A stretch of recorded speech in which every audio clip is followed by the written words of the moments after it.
नमस्कार, मैं सूरी चौधरी। साथियों, ये मेरा ऑफिशियल चैनल है जिस पर मैं आप सभी को पेंशन से जुड़ी हर ज़रूरी और अहम खबर देता हूं। अगर आपने अभी तक हमारे इस चैनल को सब्सक्राइब नहीं किया है तो पेंशन से जुड़ी हर ज़रूरी खबर पाने के लिए अभी चैनल को सब्सक्राइब करें और बेल आइकन दबाकर नोटिफिकेशन ऑन कर लें।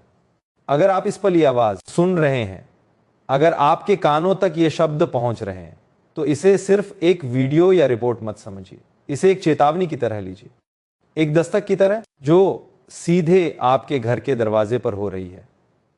क्योंकि जो बात अभी सामने रखी जाने वाली है वह किसी दूर के आंकड़े, किसी फाइल नंबर या किसी मंत्रालय की बंद अलमारी में रखे कागज की कहानी नहीं है।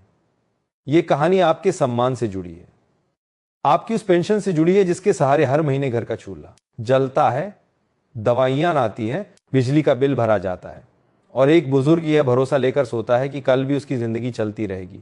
इसलिए सबसे पहले यह समझना जरूरी है कि यहां केवल खबर नहीं सुनाई जा रही, यहां उस खबर के पीछे छुपी सच्चाई को इस तरह खोला जा रहा है कि आप उसे महसूस करें। क्योंकि जब तक महसूस नहीं होगा तब तक सवाल नहीं उठेंगे, और जब तक सवाल नहीं उठेंगे तब तक जवाब नहीं आएंगे। इस वक्त देश 70 क्रोएशियाई कुने लाख से भी अधिक ईपीएस 95 पेंशनभोगियों के मन में एक ही सवाल लगातार गूंज रहा है कि क्या फरवरी का महीना सचमुच उनकी जिंदगी की दिशा बदलने वाला है? क्या प्रधानमंत्री कार्यालय से कोई ऐसा फैसला आने वाला है जिसके बाद हर महीने 7,500 भारतीय नेपाली रुपया की बेसिक पेंशन और उसके ऊपर महंगाई भत्ता सीधे बैंक खाते में जमा होना शुरू हो जाए? या फिर यह भी उन अनगिनत उम्मीदों की तरह एक और उम्मीद बनकर रह जाएगा जो कुछ दिन चमकती है और फिर किसी फाइल, किसी प्रक्रिया, किसी विचाराधीन के शब्द में दबा दी जाती है? यह कोई साधारण अपडेट नहीं है, यह एक लंबे संघर्ष का नया और निर्णायक मोड़ है। क्योंकि पिछले कई महीनों से दिल्ली की सड़कों से लेकर संसद के गलियारों तक एक ही मांग का शोर तेज हुआ है, ईपीएस 95 पेंशन में बड़ी और ऐतिहासिक बढ़ोतरी। इसी मांग की आवाज बनकर उभरे हैं कमांडर अशोक रावत, जिनका आंदोलन अब ऐसे मोड़ पर पहुंच चुका है जहां शब्दों की जगह समय सीमा, दावों की जगह लिखित आदेश और आश्वासनों की जगह खाते में क्रेडिट की लाइन मांगी जा रही है। इस पूरे मुद्दे का तापमान इसलिए भी बढ़ गया है क्योंकि अशोक रावत ने साफ कहा है कि अब केवल निवेदन और इंतजार की राजनीति नहीं चलेगी। उनका संदेश यह है कि पेंशन भोगी अब अपने हक के लिए पूरी ताकत से खड़े होंगे और अगर जरूरत पड़ी तो लोकतांत्रिक, अहिंसक और कानून के दायरे में रहकर इतना बड़ा दबाव बनाया जाएगा कि कोई भी सरकार इसे अनदेखा न कर सके। यह बात सुनने में जितनी सीधी लगती है, इसके पीछे उतना ही लंबा दर्द है। वह दर्द जो हर महीने की पेंशन देखकर महसूस होता है, जब किसी के खाते में 1,000 भारतीय नेपाली रुपया से 500 भारतीय नेपाली रुपया जैसी नाममात्र राशि आती है और महीने का राशन, दवाइयां, बिजली, पानी, किराया, इलाज, सब कुछ उससे कई गुना भारी पड़ता है। यही वजह है कि 7,500 भारतीय नेपाली रुपया का आंकड़ा सिर्फ एक संख्या नहीं बनता, यह न्यूनतम सम्मानजनक जीवन का प्रतीक बन जाता है। अब समझिए कि 7,500 भारतीय नेपाली रुपया की मांग आखिर आई कहां से? पेंशन भोगियों का तर्क यही है कि मौजूदा पेंशन का स्तर आज की महंगाई के सामने टिक नहीं पाता।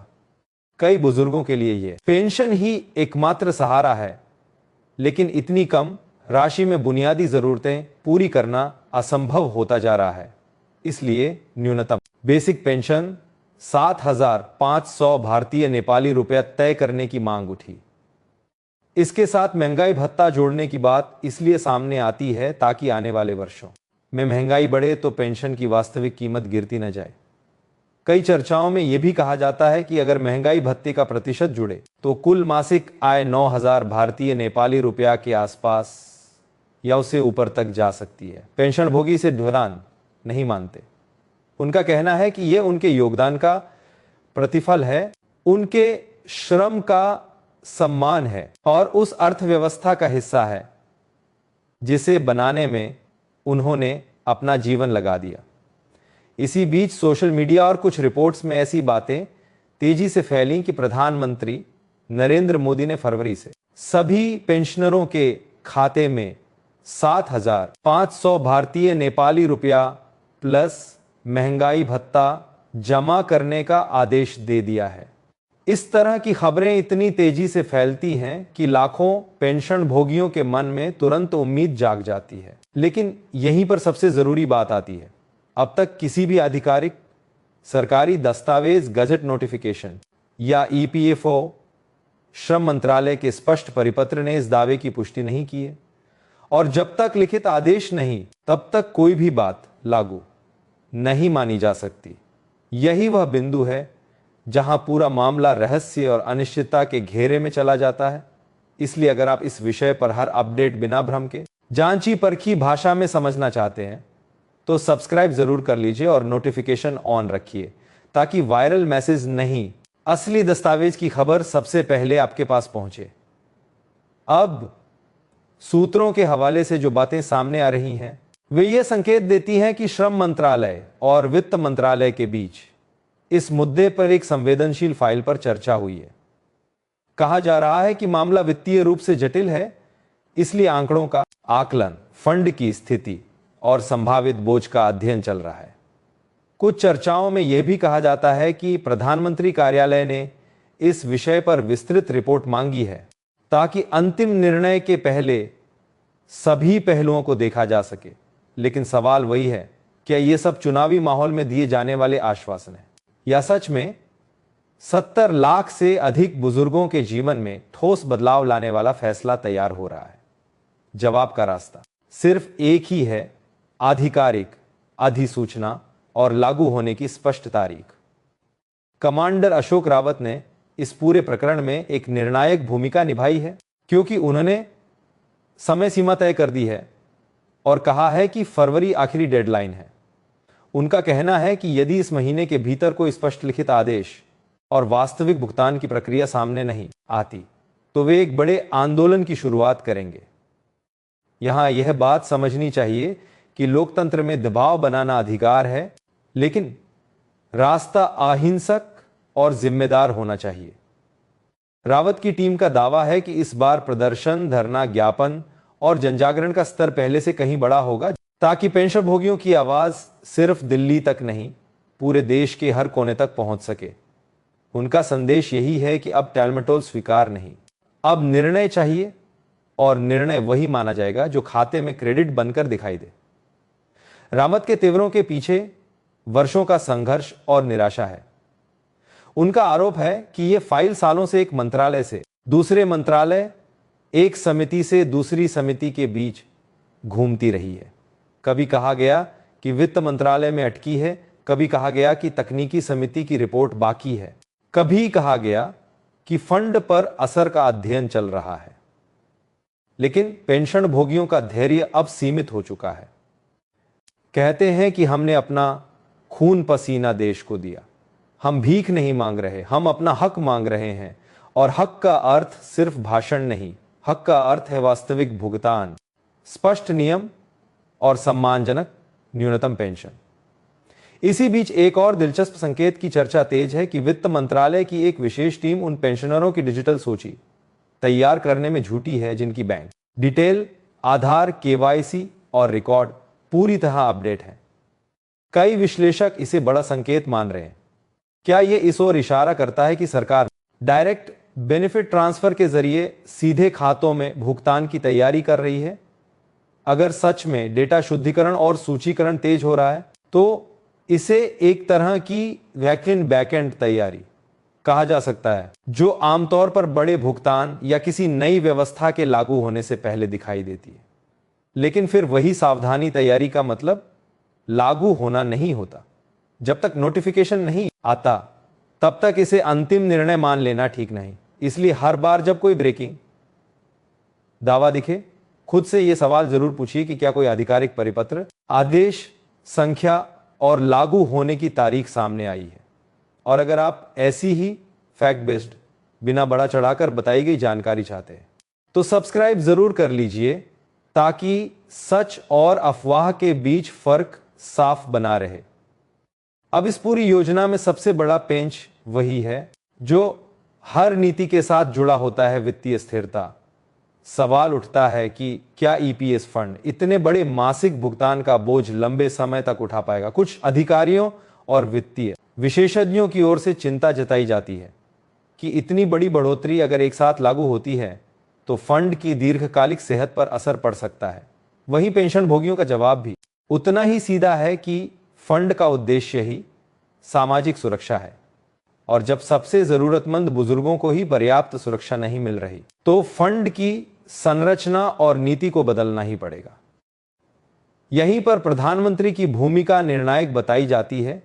क्या वे इसे सिर्फ आर्थिक गणित की तरह देखेंगे या सामाजिक न्याय और बुजुर्ग सम्मान के रूप में? क्या वे कैबिनेट स्तर पर इसे प्राथमिकता देकर अंतिम मंजूरी की दिशा में आगे बढ़ाएंगे?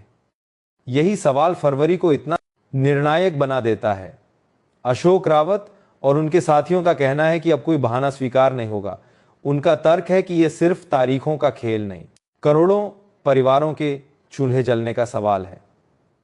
जब दवा और राशन के बीच चुनना पड़े, जब किराया और इलाज के बीच फैसला करना पड़े, तब समिति बैठ रही है। जैसी बातें जख्म पर नमक की तरह लगती हैं। इसलिए उनके आंदोलन की भाषा में अब लिखित आदेश और भुगतान सबसे ऊपर है। उनका नारा यही है कि जब तक खाते में सम्मानजनक पेंशन नहीं, तब तक दबाव जारी रहेगा, और यह दबाव पूरी तरह लोकतांत्रिक और अहिंसक तरीके से बढ़ाया जाएगा ताकि देश का हर नागरिक समझ सके कि यह मांग किसी विशेष वर्ग की नहीं, यह सामाजिक सुरक्षा के उस वादे की मांग है जो हर कामगार के साथ किया गया था।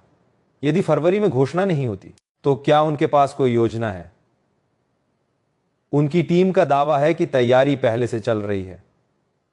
रामलीला मैदान से लेकर जंतर मंतर तक बड़े स्तर पर धरना, रैली और जागरूकता कार्यक्रमों की रूपरेखा बनाई जा रही है। उनका लक्ष्य यह है कि पेंशन भोगियों की एकजुटता इतनी मजबूत दिखे कि सरकार इसे छोटा मुद्दा समझकर आगे न टाल सके। साथ ही वे यह भी कहते हैं कि आंदोलन का उद्देश्य टकराव नहीं, समाधान। ऐसा समाधान जो कागज पर भी हो और खाते में भी दिखे। और आप अगर चाहते हैं कि इस पूरी प्रक्रिया में कौन सा कदम असली है और कौन सा सिर्फ बयान, ये आपको समय पर पता चलता रहे, तो सब्सक्राइब जरूर कर लीजिए और नोटिफिकेशन ऑन कर लीजिए, क्योंकि कई बार एक आधिकारिक लाइन पूरे माहौल की दिशा बदल देती है। एक और महत्वपूर्ण बात जो बार बार उठती है वो एरियर्स यानी पिछला बकाया है। चर्चा होती है कि अगर 7,500 भारतीय नेपाली रुपया की पेंशन लागू होती है तो क्या यह सिर्फ आगे के लिए होगी या पिछली अवधि का कुछ बकाया भी मिलेगा? अगर एरियर्स का प्रावधान हुआ तो कई पेंशनरों के खाते में एक मुश्त बड़ी राशि आ सकती है जो उनके जीवन में तत्काल राहत ला सकती है, लेकिन यह फंड पर भी भारी दबाव डालेगा। अभी तक इस पर कोई स्पष्टता नहीं है, इसलिए एरियर्स को लेकर किसी भी दावे पर भरोसा करने से पहले आधिकारिक दस्तावेज का इंतजार जरूरी है। यही वजह है कि इस पूरे मुद्दे पर भावनाओं के साथ साथ विवेक भी जरूरी है, ताकि उम्मीद टूटने का दर्द बार बार न झेलना पड़े। यह बात भी साफ रहनी चाहिए कि इस चर्चा का उद्देश्य डराना या भ्रमित करना नहीं है। उद्देश्य यह है कि आप जागरूक रहें, सतर्क रहें और सही जगह पर सही सवाल पूछें। प्रधानमंत्री के हाल के भाषणों में गरीबों, वंचितों और बुजुर्गों के कल्याण की बातें जरूर सामने आती हैं, जिससे उम्मीद भी बढ़ती है। लेकिन जब तक आपके फोन पर बैंक का मैसेज नहीं आता, जब तक खाते में वास्तविक पैसा नहीं दिखता, तब तक सतर्क रहना जरूरी है। और सतर्क रहने का सबसे असरदार तरीका यही है कि आप आधिकारिक स्रोतों पर नजर रखें और किसी भी वायरल खबर को अंतिम न माने। अंतिम फैसला आने वाले दिनों में सामने आ सकता है, क्योंकि फरवरी को डेडलाइन की तरह देखा जा रहा। या तो सरकार लिखित आदेश के जरिए स्पष्ट करेगी कि न्यूनतम पेंशन और महंगाई भत्ता किस रूप में, किस तारीख से और किन शर्तों पर लागू होगा, या फिर आंदोलन का दबाव और तेज होगा। इस पूरे परिदृश्य में पेंशन भोगियों की एकजुटता सबसे बड़ा हथियार है, लेकिन वह हथियार लोकतांत्रिक अनुशासन, शांतिपूर्ण तरीके और संगठित आवाज के रूप में ही प्रभावी होता है। अगर लोग चुप रहेंगे, बिखरे रहेंगे, तो फाइलें फिर से चलती रहेंगी। लेकिन अगर लोग जागरूक रहेंगे, दस्तावेज मांगेंगे और अपनी बात को जिम्मेदारी के साथ सामने रखेंगे तो किसी भी सरकार के लिए इसे नजरअंदाज करना कठिन होगा। अब जरूरत इस बात की है कि इस मुद्दे को भावनाओं की लहर में बहने के बजाय तथ्यों की रोशनी में देखा जाए। जो भी फैसला हो वह तभी सच होगा जब गजट, परिपत्र, आदेश संख्या और लागू होने की तारीख के साथ सामने आएगा। उसके बाद ही बैंक खातों में भुगतान की प्रक्रिया स्पष्ट होगी। तब तक न अत्यधिक उत्साह, न अत्यधिक निराशा, बस सतर्कता, तैयारी और एकजुट आवाज। और अगर आप चाहते हैं कि जैसे ही कोई असली अधिसूचना आए, आपको सबसे पहले और सबसे साफ शब्दों में समझाया जाए कि इसका आपके लिए क्या मतलब है, तो सब्सक्राइब जरूर कर लीजिए। सब्सक्राइब रहने से आप अफवाहों की भीड़ में नहीं फंसेंगे और सही जानकारी आपके पास सही समय पर पहुंचेगी। स्थिति गंभीर है, नाजुक है और संवेदनशील भी। एक तरफ लाखों बुजुर्गों की बुनियादी जरूरतें और सम्मान का प्रश्न है, दूसरी तरफ सरकार की वित्तीय जिम्मेदारियां और तंत्र की जटिलताएं। लेकिन न्याय और मानवीयता की कसौटी पर देखें तो यह मांग इसलिए मजबूत है क्योंकि यह जिंदगी की न्यूनतम सुरक्षा से जुड़ी है। आने वाले कुछ दिन तय करेंगे कि यह अध्याय राहत की खबर बनेगा या संघर्ष का दायरा और बढ़ेगा। फिलहाल सबसे जरूरी है कि आप जागरूक रहें, अपने दस्तावेज अपडेट रखें और आधिकारिक पुष्टि के बिना किसी भी दावे को अंतिम न माने। इस संदेश को उन लोगों तक भी पहुंचाइए जो सच में इससे प्रभावित हैं, ताकि वे भ्रम का शिकार न हो और अपनी तैयारी सही रख सकें। धन्यवाद।